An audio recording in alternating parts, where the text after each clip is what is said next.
বিস্ফোরণ, অন্তত 4 জন খুবই গুরুতর, সম্ভবত আরও বেশি। এটা কি হচ্ছে? এটা এগরা, দত্তপুকুর, বারাসাত, মহেশতলা, চম্পাহাটি, গোটা রাজ্য জুড়ে শুধু বাজির বিস্ফোরণ, মানুষের মৃত্যু। সরকার আছে না নেই? চম্পাহাটিতে কত বছর ধরে প্রচেষ্টা হচ্ছে, ওখানকার স্থানীয় মানুষ তারা উদ্যোগী হয়েছে। তখন আমরা ক্লাস্টার শিল্পের যে বন্দোবস্ত করেছিলাম সেই মনোভাব থেকে ওখানকার স্থানীয় মানুষরা এগিয়েছে, তারা জমি জোগাড় করেছে, জমি পড়ে রয়েছে।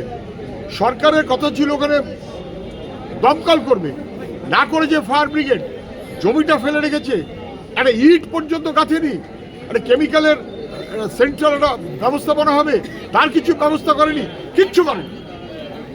মানুষের সমস্ত উৎসাহ আগ্রহ সত্ত্বেও তাদের নিজেদের দ্বারা সংগৃহীত জমি সেটাকে ফেলে রেখে কি করছে সরকার?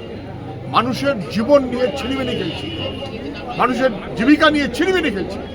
গরিব লোক নানানভাবে কষ্ট করে বাজি শিল্প তাহলে সুরক্ষা এবং বিজ্ঞানসম্মত পদ্ধতিতে তাকে করা যায়, তার ব্যবস্থা সত্ত্বেও, জমি টমি থাকা সত্ত্বেও সরকার শুধু তোলাবাজিতেই আছে, আর কিছুতে নেই।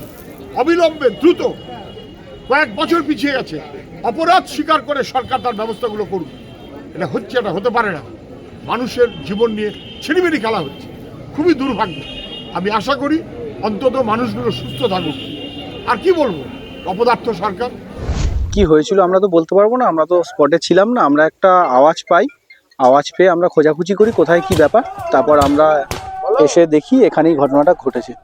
এখানে দেখলাম বাজি সংক্রান্ত একটা ঘটনা ঘটে, একটা আগুন জ্বলছে এবং লোকজন ইতস্তত ছোটাছুটি করছে। আমার ব্যক্তিগত ধারণা সবে কাজ শুরু হয়েছে, কোনো পুরনো কেমিক্যাল বা বড়বাজার থেকে হয়তো কোনো এক্সপায়ার কেমিক্যাল এখানে চলে এসেছিলো, যে কেমিক্যালটা রিয়াকশানের ফলে, যে কেমিক্যালটা এখানে থাকার কারণে, রোদে হোক বা অন্য কোনো কারণে হোক, সেই কেমিক্যাল রিয়াকশানেই ঘটনাটা ঘটেছে। বিস্ফোরণ কতটা তীব্র ছিল? বিস্ফোরণে আমরা খুব সামান্যই একটা আওয়াজ পেয়েছি, কিন্তু আমরা আওয়াজ পেয়ে যখন ওর ফোনাফুনিতে জানাজানি খুব হয়, যে তো আবার জানতে পারি যে এখানে এই ঘটনাটা ঘটেছে। কতজন কাজ করতো এখানে? এখানে 4-5 জন কাজ করতো বলে আমরা জানি।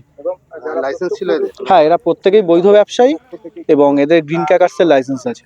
এরা যে কাজটা করে সম্পূর্ণ গ্রিন ক্র্যাকার্স, চরকি, ফুলঝুরি, তারাবাতি, এই সমস্ত কাজই এরা করে। আহত কজন হয়েছে?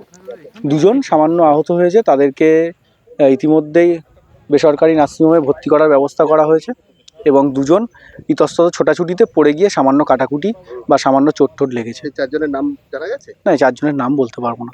কারখানাটা কাজ ছিল? কারখানাটা এটা তারামা কারখানার আশেপাশে, তবে শোনা যাচ্ছে যে যেখানে কাজ হচ্ছিল সেখানে সুভাষিস আর স্বরূপ এদের প্রত্যেকেরই মোটামুটি কাজ হচ্ছিল। আপনার নাম? আমার নাম সৌরিন মণ্ডল। আপনি কি হন? আমি স্থানীয় বাসিন্দা। বাংলা হান্টের আরও খবর দেখতে নজর রাখুন। বাংলা খবর মানেই বাংলা হান্ট।